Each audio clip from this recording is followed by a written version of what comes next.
Imagine this alternate scenario. What if Giyu Tomioka had arrived at the Kamado household a bit earlier at the start of Demon Slayer? Giyu, the water Hashira, often blames himself for the tragedy that befell the Kamado family, wondering if he could have prevented it all by arriving just a day sooner. But is that really true? Let's dive into what might have happened if Giyu had shown up earlier in the manga. Picture Giyu trudging through the snow at dusk, with a feeling that something important is about to happen. His crow circles above, flying at a distance. Suddenly, Giyu hears screams coming from a cabin in the mountain. He rushes over and finds a horrifying scene. A creature attacking the household's occupant. He thinks, "Is it an upper moon? No, this is." In that moment, something moves quickly and hits Giyu from the side. He tries to defend himself, but is thrown back. He soon realizes it's MUZAN Kibutsuji, the ultimate villain. His body trembles, and his breathing quickens. MUZAN, impressed by Jiyu's resistance to the initial attack, shows his disdain for Demon Slayer. MUZAN attacks again, and Giyu uses his water-breathing technique to try to hold him off, but he's once more knocked to the ground. Inside the cabin, MUZAN continues his massacre, killing everyone there. One of the children tries to protect their siblings, but ends up wounded. To MUZAN and Giyu, it looks like everyone in the cabin is dead.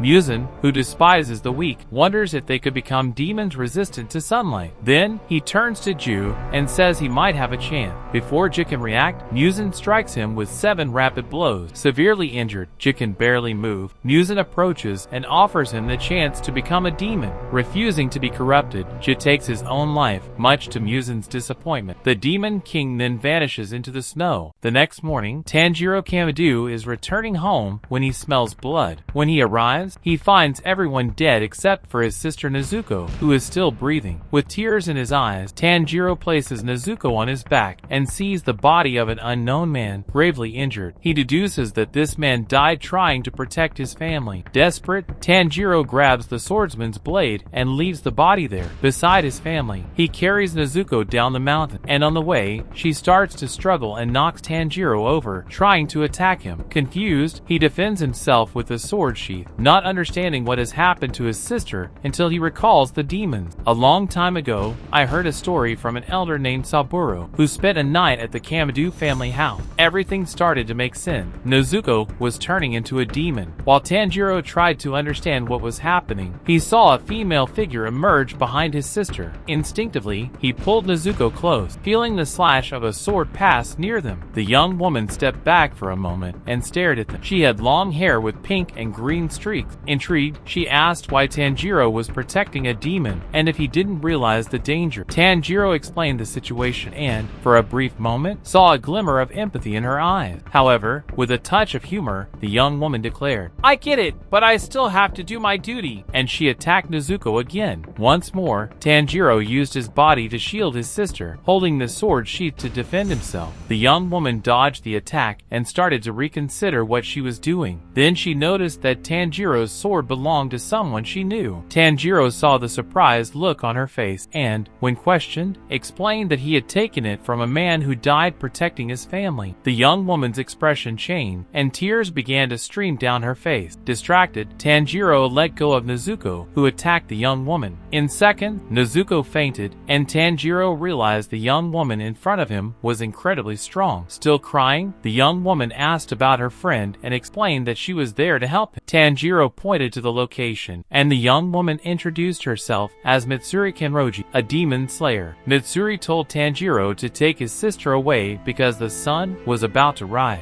Tanjiro immediately obeyed. They spent the morning burying the bodies, and Mitsuri told Tanjiro about her friend, suggesting that he should seek out the master who trained her friend to deliver the news. She also understood Tanjiro and Nezuko's situation, accepting Tanjiro's vow that Nezuko wouldn't harm anyone else. Even without fully understanding Tanjiro's motivation, Mitsuri explained about the Demon Slayer Corps and recommended that he seek out her master. She also called the members of the organization to help with Giyu Tomioka's body. To ensure Nezuko's safety, Tanjiro places her in a box he had at home, filling it with blankets to protect her from the sun. Without hesitation, he follows the instructions and leaves the area with his sister. Before departing, Tanjiro gives the Demon Slayer a sad "thank you" and walks away. Mitsuri watches until they disappear from sight, then falls to her knees, lamenting, "I was too late. I couldn't save him." During their journey, Tanjiro encounters some farmers who offer him a more suitable basket to carry Nezuko. When they arrive at a temple, the smell of blood alerts Tanjiro. Nezuko, calmer than before, begins to wake up. When Tanjiro opens the temple door, he sees his sister frozen in place while a demon looms over her. He quickly defends her with the sword sheath, pushes the demon away, and draws his blade. The demon, confused, asks who Tanjiro is, not fully understanding the situation. Tanjiro responds that he is Tanjiro Kamado. The demon asks if he is a demon slayer, but Tanjiro still doesn't fully grasp the concept. Without further words, the demon attacks. Tanjiro defends himself, but realizes the blows are incredibly strong. Suddenly, Nezuko kicks the demon's head away, creating some distance between them. Astonished by his sister's strength, Tanjiro sees the demon's body still moving, and the head sprouts arms that attack Nezuko. He uses his sword to pin the demon's head to a tree. Slowly, the demon's head and body begin to regenerate until the sun starts to rise. The demon hides in the temple, while Tanjiro is approached by a masked man. From there, events unfold similarly to the anime. Tanjiro trains with Urokodaki. Nezuko sleeps for several years. Tanjiro passes the final selection and becomes a demon slayer. He encounters MUZAN and makes new friends like Zenitsu and Inosuke. However, everything changes in the Mount Natagumo arc. Without Giyu Tomioka, only Shinobu is available for the mission. Inosuke, despite fighting bravely, ends up killed by the Spider Father. Tanjiro is defeated by Rue, and Nezuko is captured and killed by Shinobu. Shinobu exterminates all the demons on the mountain, saving as many people as possible. However, of the main trio, only Zenitsu survives, deeply traumatized by the loss of his friend. MUZAN boasts about having eliminated the last user of sun breathing, and the demon slayer core is consumed by darkness, with no hope of facing the upper moons or the demon king himself. Hey everyone, making this video was a lot of fun, but it was also a bit sad imagining how different the story would be with a tragic ending. I want to know what you think about this version of the story. What would you change? Leave your thoughts in the comments. And don't forget to subscribe to the channel and hit the bell icon so you don't miss any new videos. I'll leave 2 videos here on the screen that I think you'll enjoy. So that's it for now. See you in the next video.